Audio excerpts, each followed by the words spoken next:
plaintiff, Kenneth Myers, says the defendant is married to his daughter. Kenneth is suing because he claims he purchased a cell phone for his grandson and the defendant destroyed it. And the defendant also failed to repay a loan. Defendant Anthony Miller says he and Kenneth's daughter both battled a drug addiction. And although Anthony is now clean, his wife is still struggling. Anthony claims just 2 weeks ago he was forced to tackle his wife after she bought heroin. And the reason he broke his stepson's phone is because he caught him smoking a joint. Start with you. Basically, I have some property that was damaged by the defendant that I had to replace. It was a cell phone that I purchased for my grandson, and it was literally destroyed by the defendant. All right, and when you ask him to pay, what has he said? Just kind of ignored the whole thing. Okay, and what do you want to tell me? Well, Your Honor, we have a history of drug and drug addiction in my house. That's been an issue for 10 years. My wife and I both have had some help. Good. I was somehow able to climb my way back out of that scene. Good. Her, not so much. Situations occur on a daily basis at my house. His daughter, who His was daughter, your yes. wife. Mm-hmm. My wife. Situations occur. As far as finding her with drugs or catching her buying stuff from the dope man around the corner, it was just 2 weeks ago. I had to ask his grandson, my stepson, 17-year-old, to help me tackle his mom. She just purchased some drugs from a drug. Type of drug? Heroin, yeah. You were on heroin as I well? was on heroin, yes. How did you overcome that? I did do a lot of rehab through the court system because it got me in a little trouble too. I had, IOP and AOP, drug court. I know that's classes. just not something you can just say, I think I'll stop today. Well, when people ask me that, no, it's not. And right. That's why I was asking. With all the friends and family that I know that can't stop, they ask me how I did. And right. I really only got two things that I tell them every time. Reggae music and T.D. Jakes. Changed my life. All right, Bishop Jakes, good. He'll be glad to hear that. All right, maybe it'll get him to watch and he can I'd love to tell him tell thank his you. parishioners. I spoke at his church. He's a great man. I spoke there at his church. He has a second chance program. First, he has a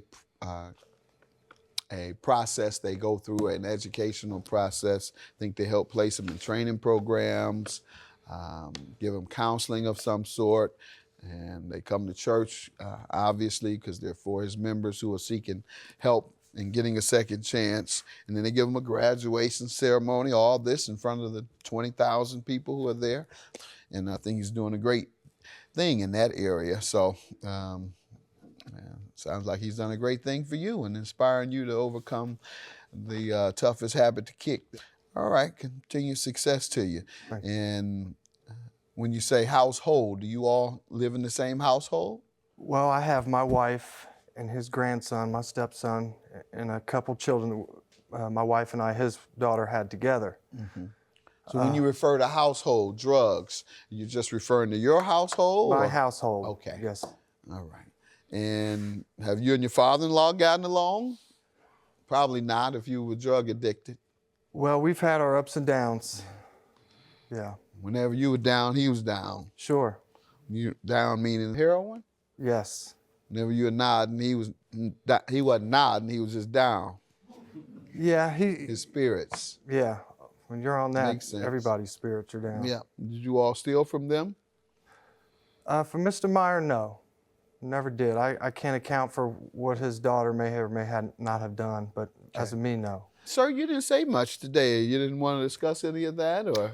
No, basically, Your Honor, the reason I'm filing this lawsuit is because I just want my son-in-law to be cognizant, to be responsible for his actions. Tell me what he did. What were his actions? Well, essentially, he destroyed a cell phone. It looks... How? Why? What happened? In a fit of anger. Well, I was not present, so I mean, I do have a couple statements by witnesses. My wife and I both have had some help. Good. I was somehow able to climb my way back out of that scene. Good. Her, not so much. Defendant Anthony Miller is married to the plaintiff's daughter. who he claims is a severe heroin addict. What is he talking about? Maybe you can tell me better. Judge, the night- scenario. The story of the cell phone is pretty simple. I broke my son's cell phone. What led up to that happening was, it was 1 o'clock in the morning. The two little kids were sleeping in bed. My wife asked me to run up to the store, probably for a pack of smokes or something. I went down to my car and I left my wallet. I came back up and I noticed that my wife was in the bathroom with the door shut. Well, she was laying in bed and asleep because it was going on 1 in the morning. I opened up the door. She's getting the drugs ready to do her drugs. Go ahead. We had a few words. She called a friend on the phone. I snatched the phone out of her hand, cracked it over my leg. That phone I bought for her, but I was so upset with seeing her. You purchased that phone for her? Yeah, I purchased, well, no, this is just a phone she had. Separate incident? Separate incident. Got it. Same night, though. All right, so you got a thing for phones. You destroyed that phone that night. Well, yeah, it seems that way. Tell me about the next phone. Okay, so same night, a few moments later, I knew that an argument was getting ready to take place. Of course. I've been down this road several times. I picked up my two younger kids, pillows, blankets, wrapped them up, put them into the car. I was going to stay the night at my mom's house tonight. They thought I was gone for the night. I forgot I had to come back upstairs again for their school clothes, lunch boxes, and book bags. Well, his grandson thought I was gone for the night. I walked in the door, and he's on the couch smoking a joint. So I look at him and I say, what's wrong with y'all? Is this the way we're gonna live? I got mom in here doing dope in the bathroom. I got 17-year-old over here smoking a joint. Is this what we're gonna do? Because somebody just needs to tell me so I can figure this all out. I walked over from my son, his grandson. I snatched his phone when he had the joint in his mouth, and I cracked his cell phone too. I said, well, he's 17 years old. He's 6'4", senior in high school. Right. What am I supposed to do? Ground him? Right. Break his butt? He can't whoop me yet, but I'm not going to do that. Right. I'm going to break his cell phone. Okay. Because that's about all they got nowadays. And did he own the cell phone, the grandson?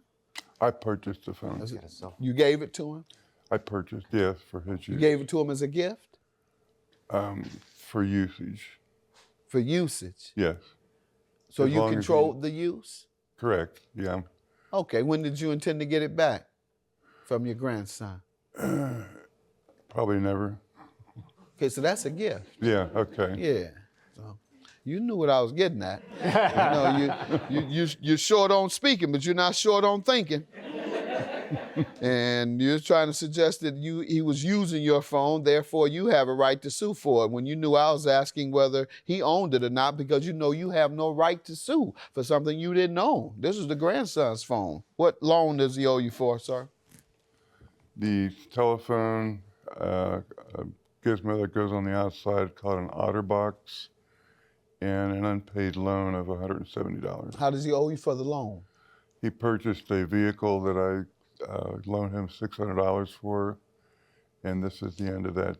170, he's failed to 170. pay you? Yes, sir. Sir, did you fail to pay 170?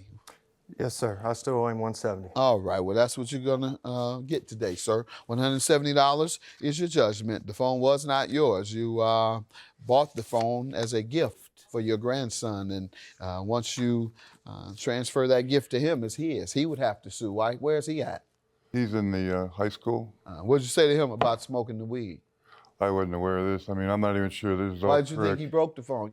Judge Mathis, there's a lot of exaggeration that goes on. And I know, I'm just talking about this example here, though. You didn't ask? I had no reason to believe that was going on. I know, I said, did you ask your grandson the circumstances about why his father broke his phone? Yes. And what did he say? He said he went ballistic. Did you ask your grandson why? You're dodging this, aren't you?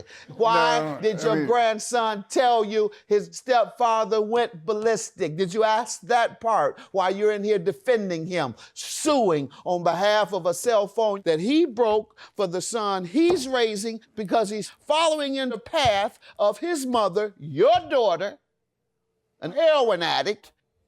And when he tries to address it, you don't even come to his defense to try and say, hey, you were right. So I'll grant you your $170, sir, for the property. I advise you to stop sticking up for this child while he's going down this path,